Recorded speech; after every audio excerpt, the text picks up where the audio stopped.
Hey y'all, I'm Jen. And I'm Em. And welcome to In My Haunted Era.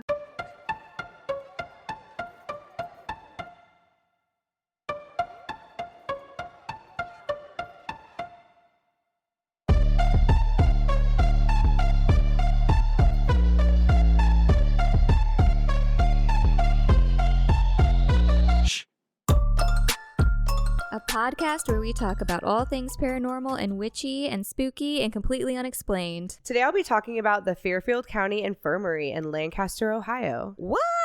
And I will be talking about the Fort Worth Zoo. I'm so excited about this topic because I didn't know it was haunted and I've been there so many times. I know. Now we I have to go back. Wait. And Oh my ask God. for these ghosts by name. Oh my gosh. Oh, that's so exciting. How have you been? I've been good. I don't know where you live, listener, but we live in North Texas, and it was like the wind chill was -4 today. It was -4. And my friend lives in Ohio, and she said it was colder in Texas than it was in Ohio. And I think that has to be against the law. It was colder here than in Alaska today. Are you shitting me? I'm not shitting you. You guys, global warming is a thing, and we need to accept it. I'm not built for this cold. I'm gonna be real. I'm not built for the heat either, but like I sure as hell ain't built for this cold. No, it makes my back hurt. Is that it makes your back hurt? Is that like is that because I'm getting old, or is that like a medical thing? You're a nurse. I was gonna ask you a medical thing too. You're a nurse. You know, wait, what's the medical question you have? Okay, well, I was gonna ask you earlier. I like coughed or laughed or something, and I peed a little bit, and I wanted to know if you, being someone who hasn't had children, like, do you experience that? I don't. You don't? Okay, so this is just a childbirth thing and not a getting older thing. I think it's supposed to be both. I think it's supposed to be both, because but you had kiddos. Point, yeah, I'm already there. Yes, but as we age, that's why they make those poise. Yeah, exactly. Panty liners. Yeah. So I was just wondering if you were there, if I hadn't had children, would I already be at this point, or if that has been accelerated for me? And now I have my answer. As them damn kids. Wow. Fuck so what's kids. it like to have a complete pelvic floor? To have a strong pelvic floor. Well, you know, I've worked really hard on it. Got to do those Kegels while I sit in my office, and I'm doing it right now that we're talking about it. I'm suffering because they told me to do Kegels, and I was like, I ain't doing that shit. Well, Poise, if you're listening. Poise, sponsor us. Use your panty liners on light days. I think last week we asked Clorox to sponsor us after cleaning your coffee table. We are but women. You know, we're just like raking in the hot sponsorships at this point. Oh, we're the sexiest. Yeah, literally the sexiest podcast in America. Okay. Clorox and Poise, where you at? Where you girls? Oh my gosh. Oh my God. I got to see Emily perform in a play this week. Yeah. And like I told her, and I actually told you wrong. I said it was the first play I've seen as an adult. And I realized later I've seen one other play, and I saw it in, I guess, is it Broadway if it's a play, or is that a musical? Yeah. Okay, so I saw Jude Law and Hamlet on Broadway. Whoa. Back when I was 18. Okay. I made my mom fly us up to New York. I don't know how I conned her into that. Were you like a really big Jude Law fan? At the time, I guess. Are we getting some Jen lore? Yeah, I guess I was fucking obsessed with Jude Law, and I was like, he's in Hamlet in New York. We live in Texas. Obviously, it makes sense to fly there for a weekend. I like, to this day, I don't know how I conned my mom into taking us there. And like, were you a Shakespeare fan? I did really enjoy Hamlet. Okay. Like, we read it in my AP English class senior year, and this was like my fall of my freshman year of college. Okay, so it was Shakespeare, it was Jude Law. Yeah. You just had to go. Yeah, I really enjoyed Hamlet. So, and I liked a lot of other like Shakespeare we read during that year. I was into literature at the time. Literature. So I realized that is the only other play I've seen until this one. And I can say this one was better. I was going to say, what did you enjoy more? I enjoyed this one more because I don't know what the fuck Jude Law was saying at the time. But it was nice to breathe his air. I get that. You know? He's a sexy man. He's a very sexy man. Speaking of Jude Law, have you watched The Skeleton Crew on Disney Plus? No. If you like Star Wars. I do. And like The Goonies. I like and like a little things. dash of Peter Pan. And Jude Law. And Jude Law. Oh, yeah. I highly recommend Skeleton Crew. Okay, bet. Yeah, it made me kind of fall in love with Star Wars again because I've kind of fallen off of that. Is it part of the Star Wars franchise? It's I highly recommend. Next time we meet, you have to tell me if you okay, watch. I will watch it. I at least watch the first episode because it'll like we started it and I was like, are we sure this is Star Wars? Yeah. It's great. Okay. Me and Kevin have been looking for a show to watch together. We've been watching a lot of Survivor, and that's great. It'd be nice to like throw something else in the mix. Oh yeah, you know. We watched that, and we just finished the series finale of Cobra Kai. Oh, how was that? Great. I'm sad it's over. Yeah, I bet. Yeah. Is it like over or Yep. just? Oh, that's sad. I know. Damn. You said series finale. Yeah. That just clicked. Oh, I shit. hate endings. Oh, womp womp. Notice how I segued and I didn't talk about my play. Oh, you didn't talk about your play, but we're circling back to that now. She was fucking amazing. That's really nice of you to say. It was amazing. Like, I teared up. I don't cry a lot, so like to have tears at all, I got emotional at one part. It was so good. It was so nice to like escape the world, which I'm assuming is the purpose of plays and musicals and movies and books, whatever. Oh yeah, able to escape the world a little bit. And it was so good. Like it was so modern. I haven't seen like a really modern play before. All of my memories of plays are like from high school. So, but it was so good. I was like, and then I realized I ran out before I saw Steven. I got like so anxious and nervous at the end. I was like, I don't want to monopolize your time, and I'm just gonna leave. I got like socially awkward, and I just like, and I got on the highway, and I'm like, I didn't say hi to Steven. He noticed it too. He got home and he was like, oh my god, I didn't go find Jen, and I was like, I think she had left, and he was like, I didn't say hi to her. I know, I realized it too. I was meant to text him later, and then I was still socially awkward, I guess, and I forgot to text him too. We're socially awkward. We hate going out to like see people after the play.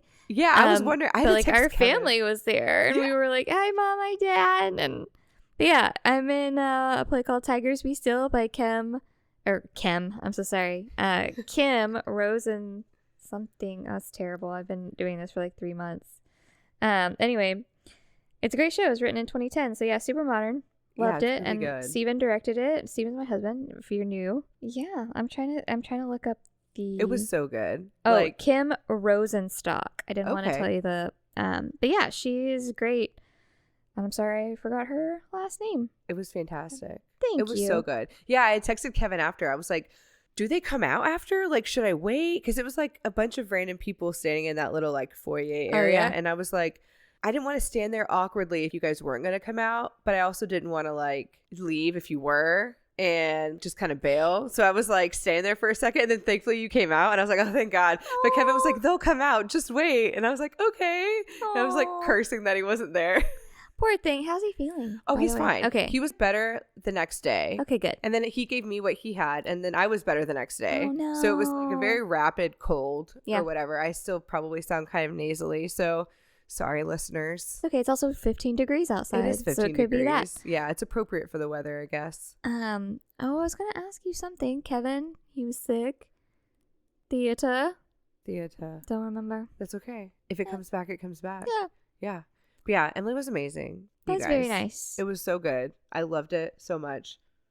Thank you. I didn't know what to expect, and I loved it. You're very sweet. It was so good. I'm so glad I got to go. Oh God, that's what I was gonna tell you. It actually goes along with our podcast. So I did the show at Louisville Playhouse, and oh gosh, that's gonna that pee popped. That pee popping, popping that pussy. Let me take it back. I did the play at Louisville Playhouse, which is the oldest building in Louisville. We've had a medium come there before and tell us that it's haunted. There's actually a space at the theater that I will not go toward because I don't like it. And so I used to be a board member there. I dropped out of the board end of last year. Board member? That's fancy as fuck. I'm telling you what, listener.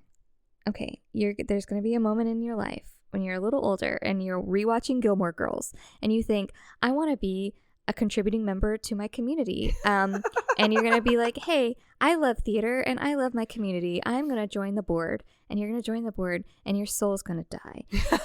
And I'm here to tell you, just don't join the board. Okay? You're not Lorelai Gilmore.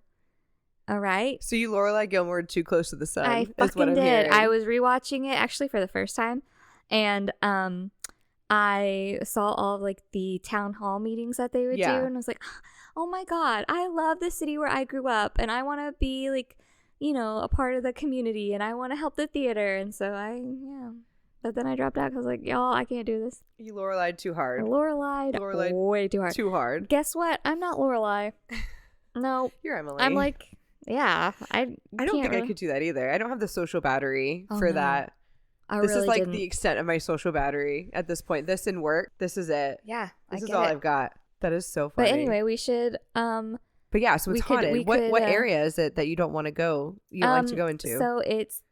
Okay, the theater is also really funky because it's the oldest building. It used to be a church in like the late 1800s. And the front entrance on Main Street is actually the back of the theater. Yeah. So a lot of patrons get tripped up because they come to what looks like the front, and then there's a sign that says, "Hey, the entrance is in the back." And that tripped me up. I'll be fair. I sneaky followed a lady in because I was like, nice. I don't see where to go. Yeah. And then I saw after I got out of my car, it was clear it's a theater, but it sucks. And anyway, one day, Queer Eye Gang is gonna come and remodel that for us. That's my dream. That's the dream.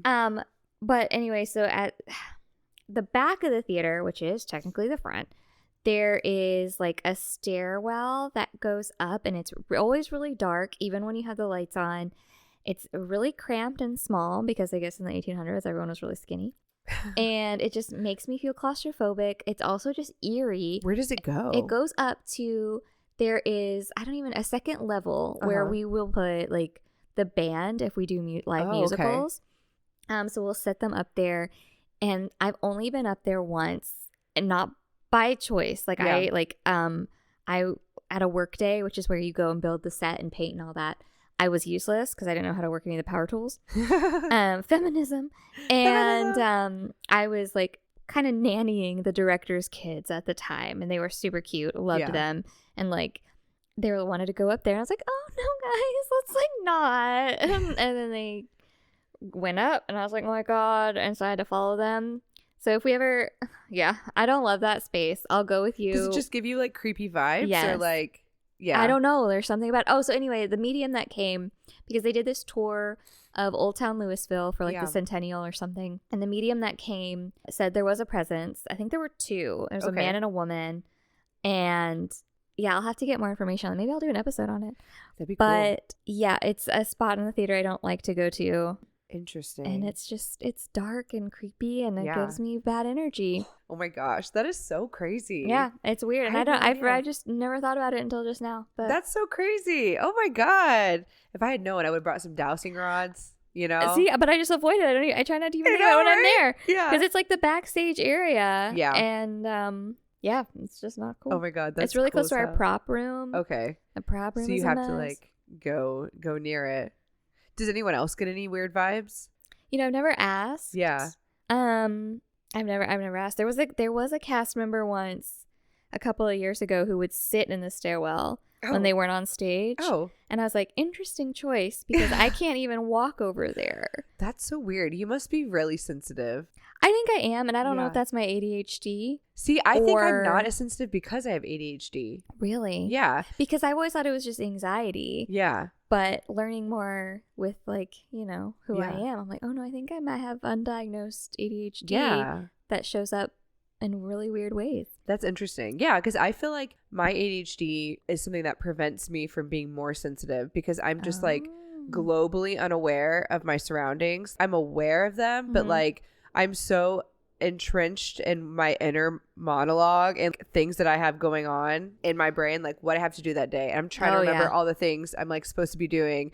And I feel like I'm just in another world constantly, that I don't really perceive what's going on, like the vibes around me, unless it's overt. I could walk, like I think I've said this before, I could walk into work, and before I see anybody, before I see the unit in the hospital, I can tell, like, it's tense. I get a vibe.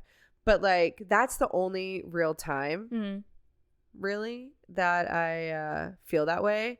Otherwise I'm just like la la la la la, literally tiptoeing through the tulips, skipping along. Like God. I have no idea what's going on. I also through therapy have found out I'm a highly sensitive person, and that I can contribute to like a lot of different things too. But what's interesting is you said that you're thinking about your inner monologue so much that sometimes you're like unaware. Yeah. I literally was like, oh, I could be thinking about my grocery list, but also being like, I think this shit's haunted. But also I need to remember to get bread and butter and a peanut butter. Yeah, I don't think I would even get there. I'm like, I would be thinking about something totally different. And like I was there. I was in the theater and no vibes. Not a vibe. And it's old. Not a single vibe. Yeah, and I didn't even think about the fact that it was old and that it could be haunted. And we have a fucking paranormal podcast. It should be like, I should be on notice that anything that's old at all haunted could be haunted. It's a good thing. It's a blessing. Maybe it's a good thing. I've been in there. I've been in there a lot. I've been in there with just Steven, my husband. Yeah. Like we enter and we have to turn all the lights on and we have to turn all the lights off. And I hate it. Do you fucking sprint? I do. I hate it. Like oh my God. I get like childlike scared. Yeah. When the lights start going off, I don't like to be in there. You must be really sensitive. Like, because I feel like if you're emotionally sensitive, I wonder if you're more inclined to be sensitive to like paranormal things. Maybe because I'm a bitch. Because I mean, I'm a bitch, but I'm not sensitive. I'm a sensitive Like, you can't bitch. hurt my feelings. Oh my God. But I could hurt other people's feelings. Oh, I mean, I could do both. Like, but then I'd cry if I hurt your feelings. See, I'll cry if I hurt some people's feelings. I'm not that cold, but I feel like the Aquarius in me is like, I can go no contact so quick. The amount of people I ghosted when I was dating and never looked back, put those people on block and never thought about them again. I can be very cold and shut down, not talk to people, and that's it. And that's not a positive thing. It's something we're working on in therapy. But like, that's my tendency, is to just fucking go no contact with people. And or usually with like, when I see people, it's like dudes that I was dating, like on dating apps or whatever. But or if like people at work who aren't like nice to me or whatever, I'm like, fuck you, like I don't care, like yeah, I'm going my own way then. Like, see, I guess we're parting ways. I'm a Libra, Cancer rising. That's a lot of feels. It's so many feels. Yeah, I'm Aquarius, Pisces rising. So there's some like interesting yeah. I've never ghosted anyone in my life. Really? Oh yeah. I try not to. You know, I try to have some like, you know what, maybe this isn't just working out. Maybe this isn't working out for us, and like we should go our separate ways. Granted, I haven't dated. But that's true. I haven't dated. That's true. I only had that. I had a brief window where I dated, and I was professional at ghosting, and then I'll pop back up out of nowhere too. That's the worst part. Hey. I'm the worst kind of person because I'm like, ghost you, you'll never hear from me, and then all of a sudden, hey, how you doing? All I hear is the Hamilton, hey. Yeah. Hey. Exactly. Hey. That's exactly what I was thinking. You don't hear from me for months, and then hey. Hey. Exactly. Yeah. So if we're working on that in therapy, though. We love therapy. It's Therapy Wednesday. We both had therapy today. We did. And now we're here to talk about spooky shit. And yeah, ghosts who probably need therapy. Maybe we could therapize them. I don't know where I heard about this story. Oh, I saw on some TikTok post, this girl was rating haunted places she'd been. Ooh. And thank God TikTok wasn't banned. I'll repost it to our TikTok. I have it saved in my personal TikTok. But it was just pictures and the name of the place. And it was a carousel of 20 places. Damn. And at first I thought they were like only in Ohio, but it's kind of in that area of the country. But my story is about Fairfield County Infirmary. It's in Lancaster, Ohio. It's actually really interesting, and I watched a documentary about it too. What? And it's actually very haunted. I watched a documentary called Fairfield County Infirmary, The Forgotten documentary. It was on Amazon. I bought it for $2.99. I'll put the link in it if you're interested in renting it for yourself. It was actually pretty interesting, pretty well done. They got some really good evidence, I think. Okay. I mean, I'm a believer. So I'm like, if you tell me if I see you getting things or like hear the EVPs, and like, I don't know, they did the Estes method, which, do you know what that is? Yeah. So for people who don't know, basically you have one person who's blindfolded, completely like sensory deprived. You're blindfolded and you have headphones on that's linked to a spirit box. God, it's like my fucking nightmare. I think it would be so fucking cool. And like, you can do it. I feel like it could put you in like this like trance-like state, but I don't need to be alone with my thoughts. Well, you're not. You're with the ghost thoughts. That's even better, right? Or worse, depending on how you view that. But you have a mask on. You have noise blocking headphones with the earphones in. and you're connected to the spirit box. And then there's an interviewer asking questions to the room, and you can't hear the questions that are being asked, but you just say whatever you hear on the spirit box. And so it's a pretty, scientific wise, it's legit. kind of hard to argue the results. I'm sure real scientists could absolutely argue that, but I've seen a lot of videos of people doing it. There's these podcasters, and they have a paranormal museum. Greg and Dana Newkirk. They have a podcast called the Haunted Objects Podcast, but they also have they're like haunted objects collectors. They have a paranormal museum. I am part of their like Patreon, where I do the Magic of the Month class with Dana Newkirk. She's like a hedge witch. So I like do monthly classes and get sent a box and stuff. And I love them so much. But they have a documentary called The Unbinding. Mm-hmm. You can watch it for free on Tubi. It's fantastic. But there is a scene in it where Dana does the Estes method with this object that was found in the woods by some people. Basically, they find this like haunted object that's pretty evil. They end up sending it to Greg and Dana because they collect those things. So they find out that there's another spirit trapping the spirit within the object. A binding spell was done. So they literally have to... It's a whole thing. It's very interesting. I highly recommend you watch it. And it's free. So, but yeah, there's a scene in it where Dana does the Estes method for an hour and a half, maybe like 2 hours. And she just describes it as being in this trance-like state. It was fascinating. And I was like, fuck yeah, I want to do that. Oh, girl. I love how our reactions are so opposite. I'm like, no, that's my nightmare. But yeah. So that is our thing about the Estes method, if you don't know about that.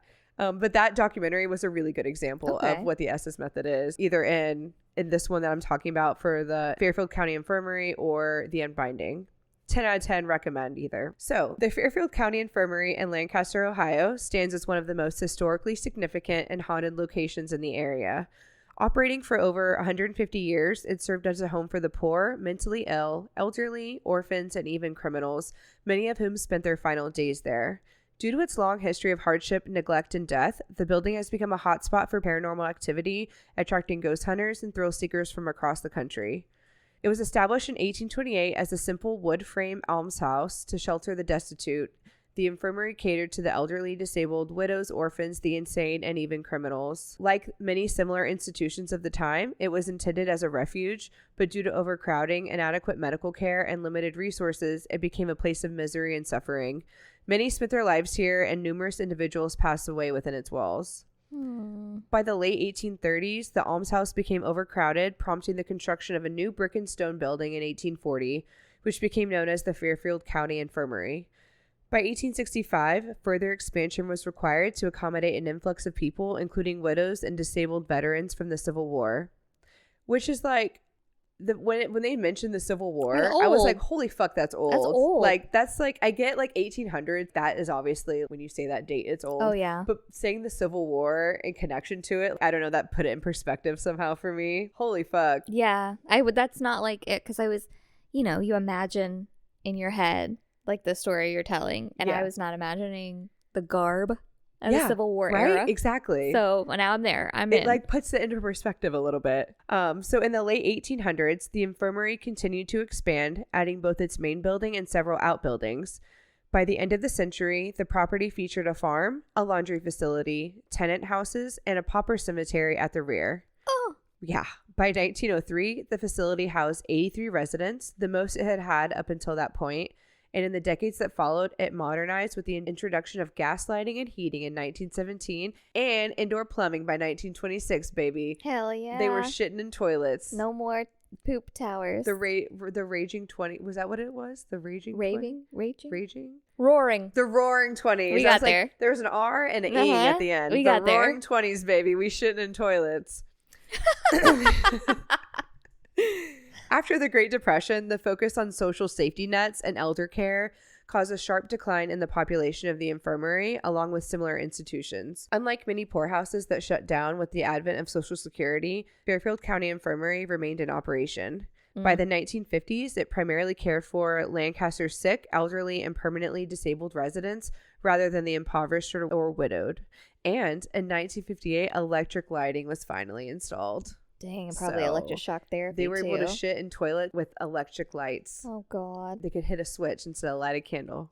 Or wait, was it gas lighting at that point? I guess. We sound like morons. No. That's normal. Also, why is my focus that they were shitting in a toilet anyway? We just have to like, I don't know why. I'm so sorry. I am a nurse and a mother, and there's just a lot of shit that happens in my daily discussions, literal poop discussions. So that you got to wipe all kinds of asses. I just so many. Over time, county budget cuts and a reduced population led to the gradual decline of the infirmary. In 1965, the property's farmland was sold to Ohio University, marking the beginning of the infirmary's slow downfall. By 1985, the facility had closed, and it was swiftly renovated to become the county offices the following year, renamed the Clarence E. Miller Building. For the next 27 years, the building housed the county health department until its deteriorating state led to its permanent closure in 2013.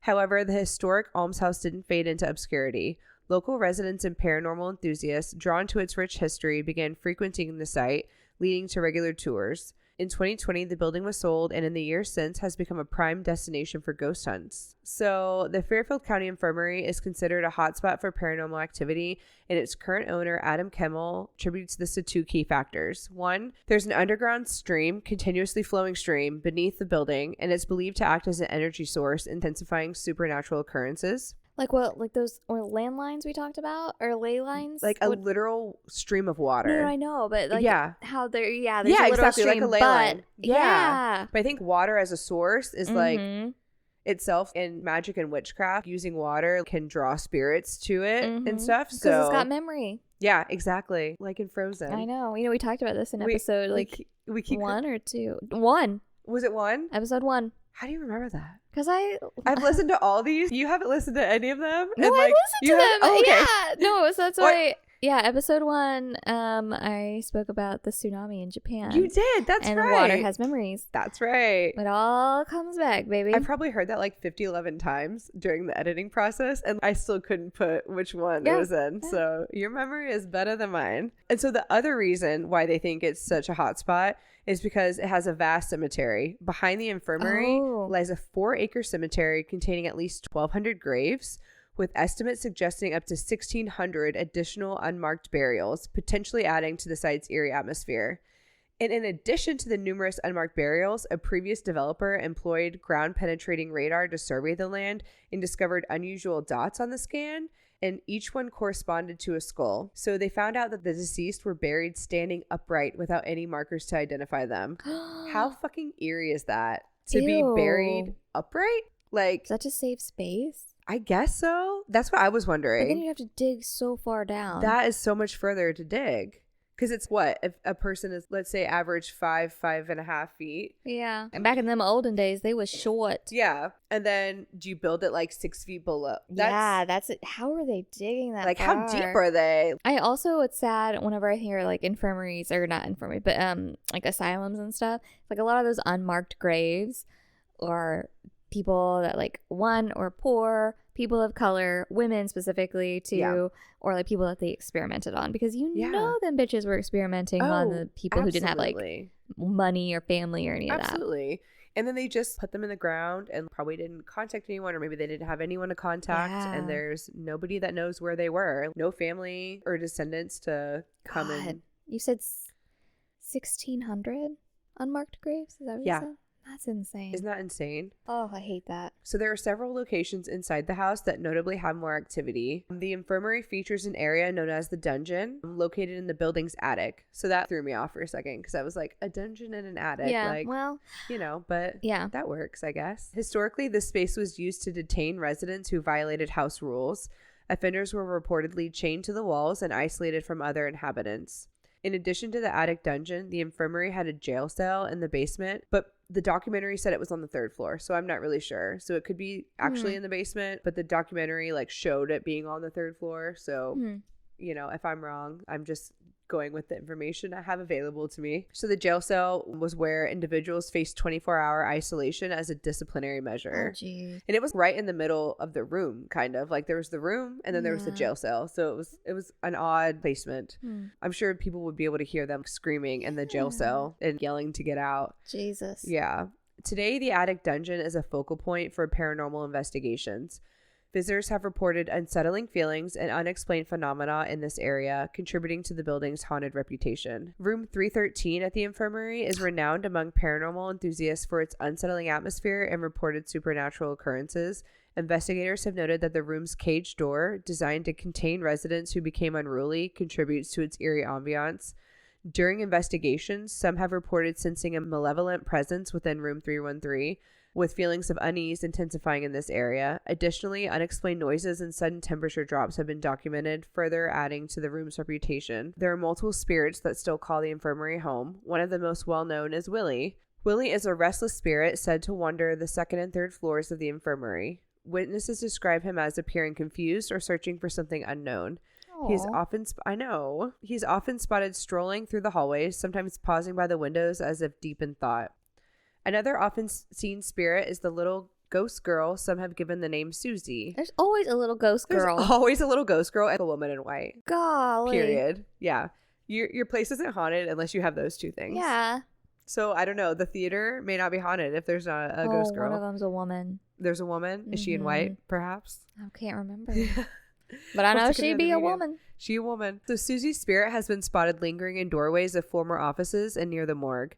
Described as a young blonde girl with a sorrowful or lonely presence, she often vanishes the moment anyone attempts to interact with her. Aww. Probably the saddest story of the infirmary is said to be that of Jane Householder. Jane was a former resident who tragically perished when her clothing caught fire from a gas stove. Oh my God. I know. Her spirit is most often seen as the apparition of an elderly woman in a dress. However, no report suggests that anyone has been able to interact with her. They just see her.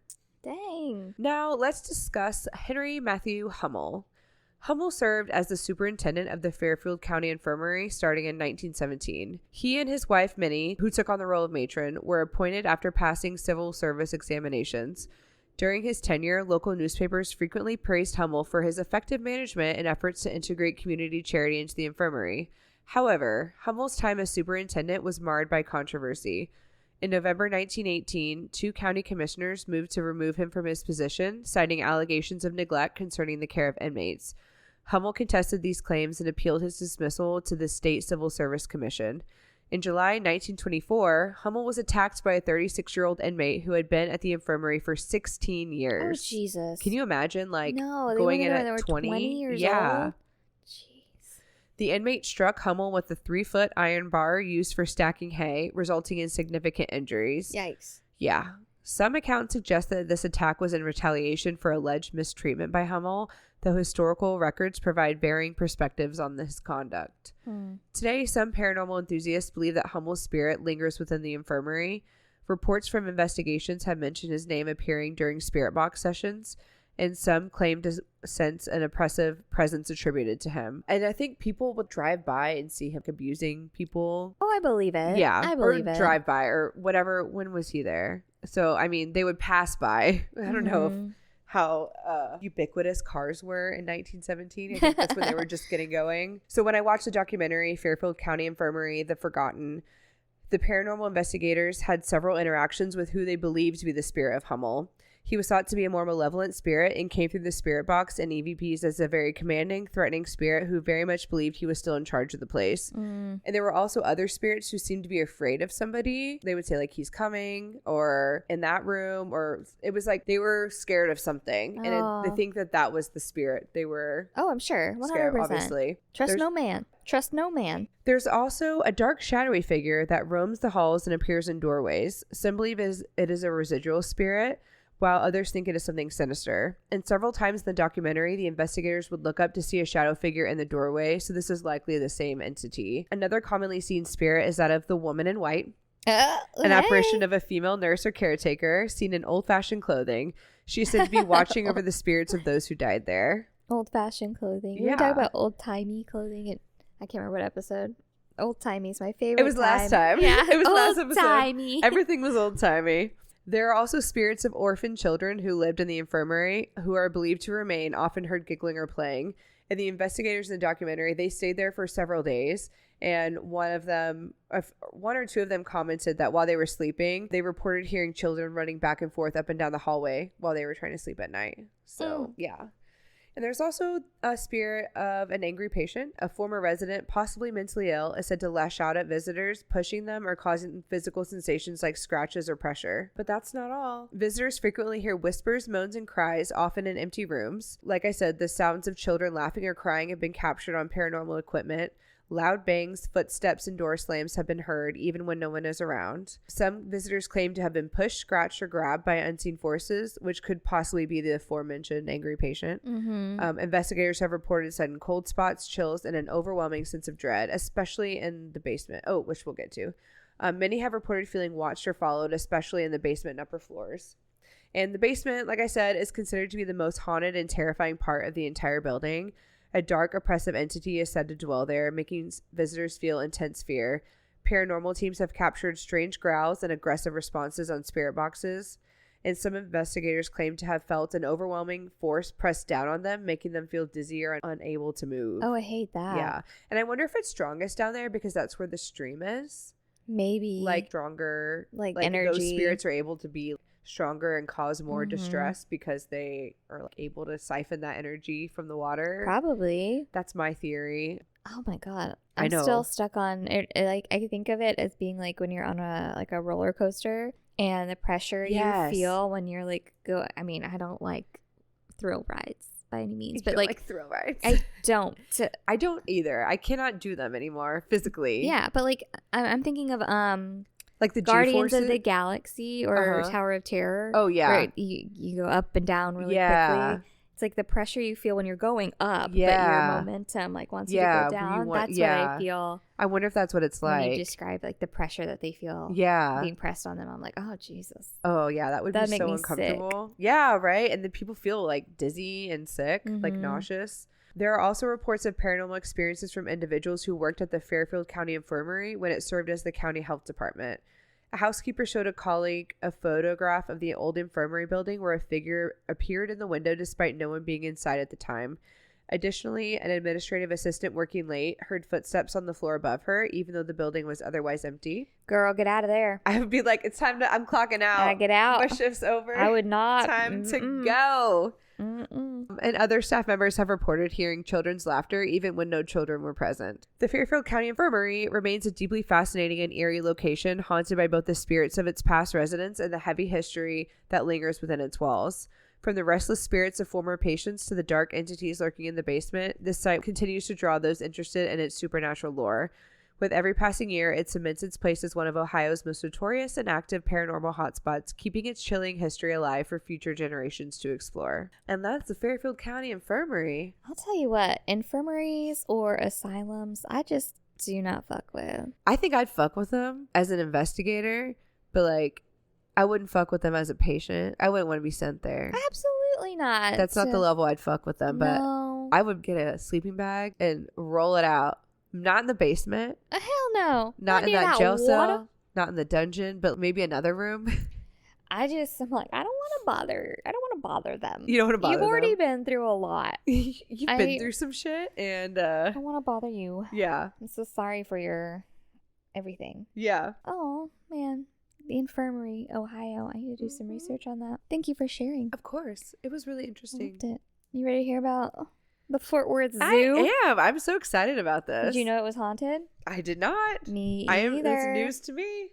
Okay, so for listeners who don't know, tucked away in the heart of Texas, the Fort Worth Zoo is a place of wonder and a sanctuary where the wild meets the civilized. Ooh. It was founded in 1909, and it has grown into one of the most respected zoos in the nation, which I do like it better than the Dallas Zoo. Fort Worth Zoo is 1,000 times better 100%. Than the Dallas Zoo.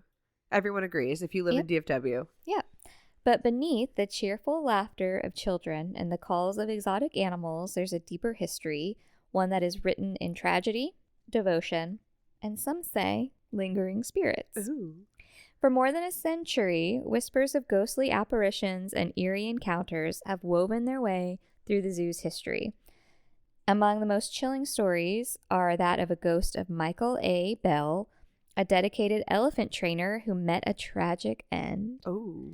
And Alice Imhoff, a fearless woman. Here we go, woman. Hell yeah. whose profound love for animals might have kept her tethered to the zoo even in death. Girl. Girl. Oh my God. Okay. So the Fort Worth Zoo began as a modest endeavor, and its first animals were donated by local residents. A single lion, 2 bear cubs, an alligator, a coyote, a peacock, and a few rabbits made up its initial collection. The rabbits are important. The rabbits are important. Okay, because initially I was like, why the fuck did they have rabbits? Yeah, why? Tell me about that peacock. And I've never, I mean, obviously it was 1909. So rabbits, like. Were they like an exotic animal at the time? I guess. Yeah. I have rabbits in my backyard. I could start a fucking zoo. In the springtime, holy shit. Yeah. So by the 1920s, it had grown significantly, acquiring more exotic species. Ooh. Those included zebras and American bison. Okay. But in the early years, the zoo's survival depended on individuals who truly loved the animals. People like Alice Imhoff. Oh, Alice. Alice was not only a caretaker. According to newspaper reports from the early 1900s, she was something of an animal whisperer. Oh. It was said that every single animal at the zoo loved and adored her. Oh. And she felt completely safe, even inside the cages of dangerous predators. Her fearlessness extended to the wolves, 2 rowdy, wild creatures that no one else could control. Oh. But Alice single-handedly tamed them. Wow. Animal whisperer. Damn. Her husband, Fred Imhoff, was originally in charge of the zoo under the Fort Worth City Park Department. Okay. Hell yeah. Hey. Park department. Parks and Rec. But he often told reporters that he had relinquished his management entirely to his wife. He said, "She runs it better than I ever could." Yeah, damn Hell right. Yeah. Alice was the heart and soul of the early zoo, but her devotion was soon tested in the most horrifying way. Oh, God. The way you're looking at me right now. Enter the rabbits. Enter the rabbits! Oh, okay. No. One terrible morning in 1913, Alice arrived. I'm going to cry. Oh, no! So stupid. Oh, here goes my highly sensitive person. Alice arrived at the zoo only to discover a scene of unimaginable horror. Oh, no. Vandals had broken in overnight and, for reasons unknown, had gone on a senseless killing spree. Oh, my gosh. All 42 rabbits were slaughtered. Oh, my gosh. What animals? The 42 rabbits. But I know, but what animals? The people. Oh, people came in. Vandals. Vandals Oh, broke vandals. in I thought overnight. you said animals. Oh, my God. I'm so sorry. We're on the same page. Because I started crying. Vandals. Oh, vandals. Why would they do that? Reasons unknown. It was just senseless. Yep. So they slaughtered 42 rabbits.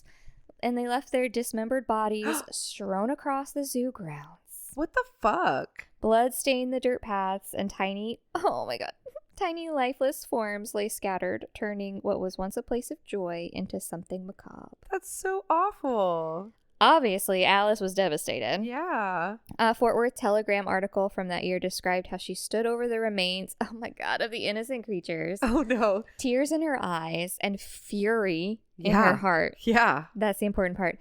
Yet, instead of letting grief consume her, she immediately began caring for the survivors. Yeah. So among the wreckage, a handful of orphaned baby rabbits were still alive, but they were too young to feed themselves. So Alice, determined to save them, fashioned a straw device to mimic a mother rabbit. Oh my gosh. I know. Oh my God, women. I love when women, you know? Women. So she fashioned a straw device to mimic a mother rabbit, using it to carefully feed the infants. Reporters captured the scene in haunting words. Okay, with tears in her eyes and anger in her heart against the murderers, Alice Imhoff, the wife of the park custodian, tried to feed the little fellows. Oh my God. They called them the little fellows. The little fellows. This single act of love defined Alice. She was not just an animal caretaker. She was a protector, a guardian of all living things, and even in the face of tragedy. Yeah. Oh, but politics soon reared its ugly head, and Alice's time at the zoo would come to a heartbreaking end. So, in the zoo's early years, money was tight, obviously. It was tight everywhere. The Fort Worth Park Board began debating whether the cost of operating the zoo was worth it. And at one point, a vote was held to shut it down entirely. Oh, no. Mm-hmm. Public outrage saved the zoo from closure, but not everyone was spared. Yeah. In 1913, the Fort Worth Telegram reported that the board had decided to remove Fred Imhoff as the zoo's custodian.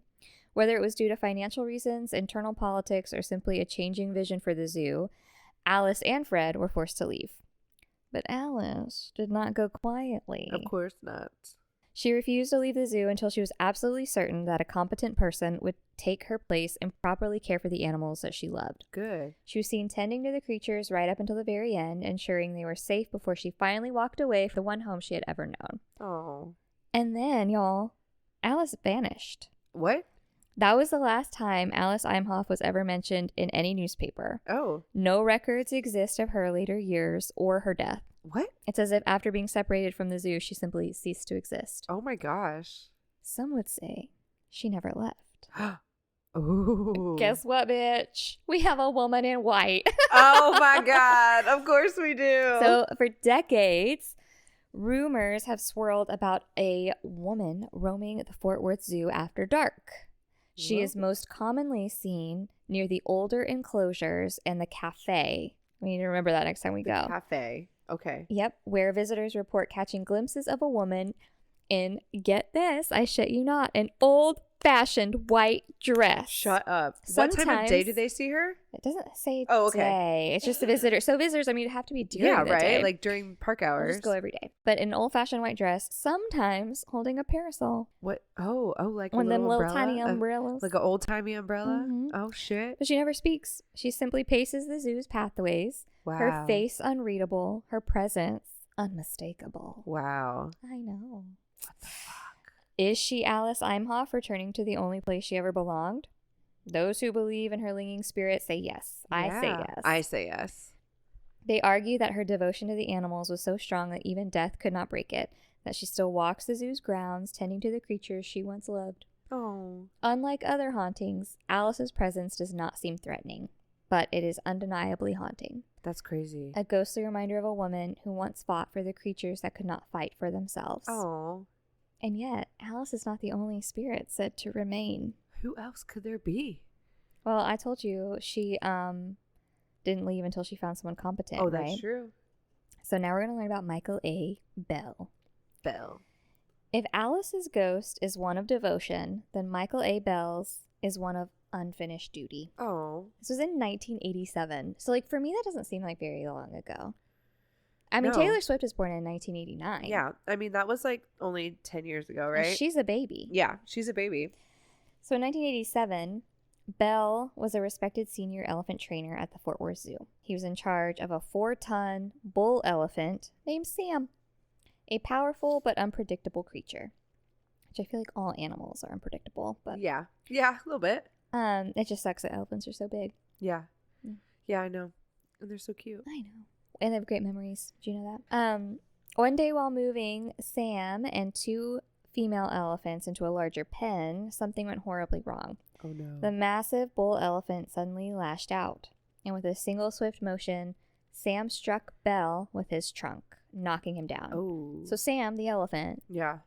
hit Michael Bell with his trunk, and Oh, before no. Bell could escape, the enormous beast stepped on his head. Oh, no. Crushing him instantly. Oh, Which, no. of course, they said this was a 4-ton elephant. Oh, my God.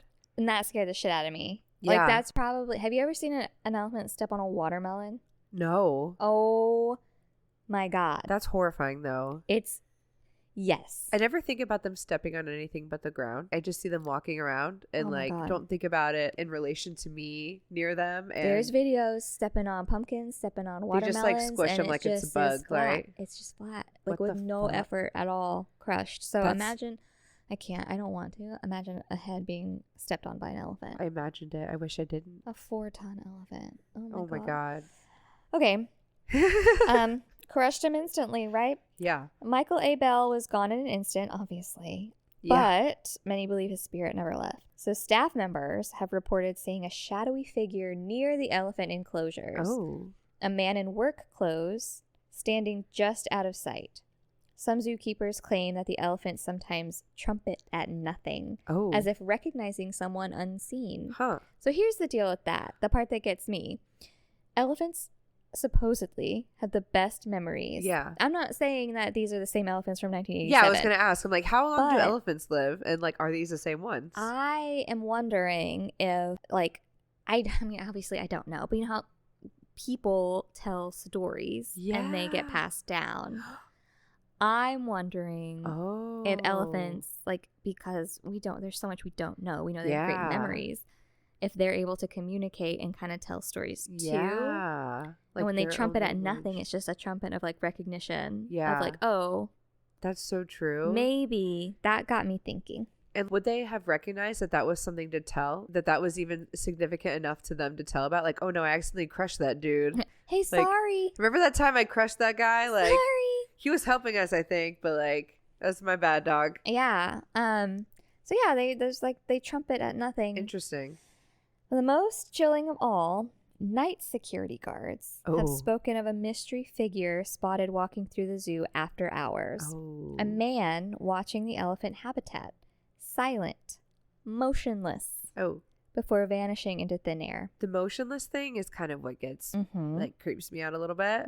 Because even if someone living is not moving, you can see that signs of life. Breathing, or even just like, fidgeting, even if there's wind. That's so creepy. So the question stands, is Michael still protecting his animals, or does his spirit wander, replaying that fateful moment over and over? Oh my gosh. Today, the Fort Worth Zoo stands as one of the most celebrated zoos in America. Its conservation efforts, educational programs, and world-class animal care make it a beacon of excellence, obviously. Yeah, it's amazing. Go, everybody go. Everybody go. Go see if you can see the ghosts. Yet, beneath its vibrant exterior lies a history marked by tragedy, dedication, and the whispers of the past. So the next time you visit, or the first time you visit, pay attention to the elephant enclosure. Feel the air around you. And if you sense a presence, if you catch a glimpse of a shadowy moving figure where no one should be, perhaps you just encountered Michael A. Bell, still watching over his beloved elephants long after death. Because in a place so full of life, it seems that some spirits never truly leave. Girl, right? Girl. And then go to Joe T. Garcia's afterwards and get you a margarita. Because you're going to need a margarita after you've been hanging out with Alice Imhoff and Michael A. Bell. Exactly. Holy shit. I had no idea. Me either. But you can look up the articles about it. Yeah. The Fort Worth Telegram. That's amazing. I had no idea it was haunted. It makes me wonder how many other places are haunted that I just don't know about. Like I the know. fucking theater. I know. I need to do an episode about the theater. Oh my god, that is so crazy. Now I want to go back. I want to go. Wait, to the theater or to the both? The zoo, because the Fort Worth Zoo does like don't they do an evening thing for Christmas or Halloween or what? Yeah. I want to go at night when nobody's there, except for the like custodians. Yeah. Security guards. I want to do a shift. I couldn't believe it. That's crazy. I had no idea. And then, I don't know, it was really cool to read about Alice because you don't hear a lot about women in history. And, I mean, obviously, they tried to get rid of her anyway. Yeah.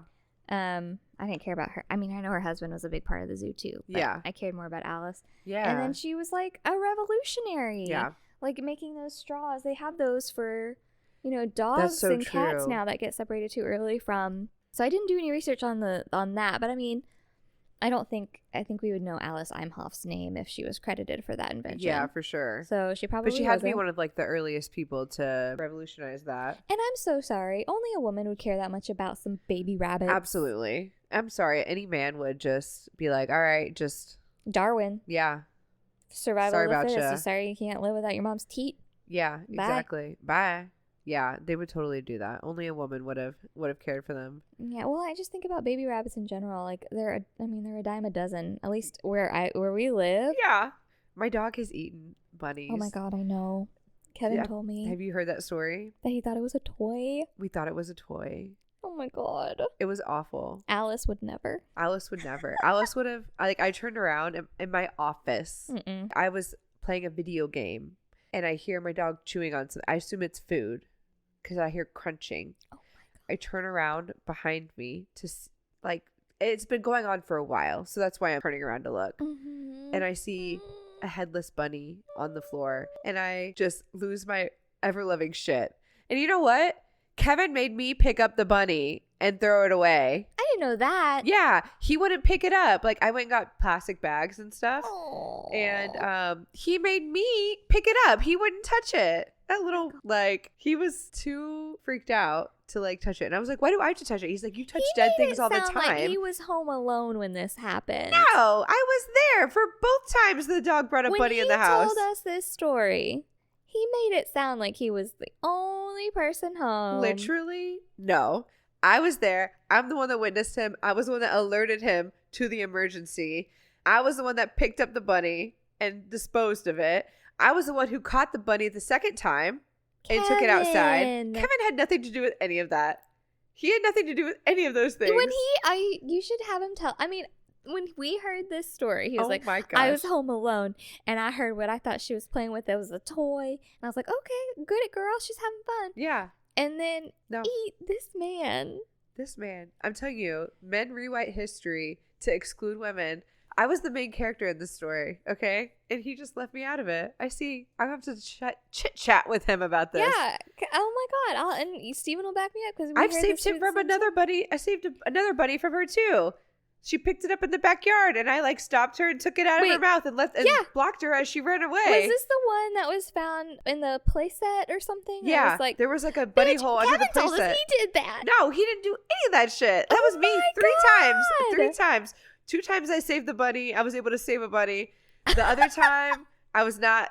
That one was the one in the office. That was R.I.P. No head. Yeah, but I was the one that did all that shit because he was too squeamish. He was like, "You touch dead things all the time," and I was like, "Okay, I don't touch dead people all the time, but like I have in my life. They're not like maimed. And... Yeah, they're just intact relatively, as you know. Yeah.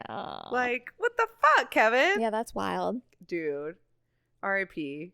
But like, who the fuck would come into a zoo and like kill bunnies? Like, there's a special. I don't believe in hell or heaven, but like, there's a special place in whatever hell they believe in that they are in right now. I firmly believe that because like, that's just senseless. They're defenseless. They're creatures of God, if you will. Yeah. Don't need to get spiritual. They didn't go after any of the big animals for a reason. Baby rabbits. And then leaving the babies. Yeah. That shit's fucked. Shit's fucked, man. Yeah, people are awful. And people have always been awful because that was 1913. Yeah. I think we're just getting worse. Jesus. Now there's not going to be any park rangers to protect any of the animals. I'm just saying. Ain't going to be anybody to protect nobody. God. Yeah. Not even your tax information is protected. Exactly.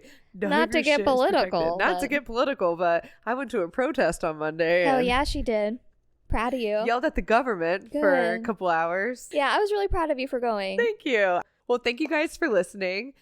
You can find us on Instagram, on TikTok, on the YouTubes. Please. Are we on X? I have an X account, but I'm not doing it. We're not supporting that. We're not supporting that.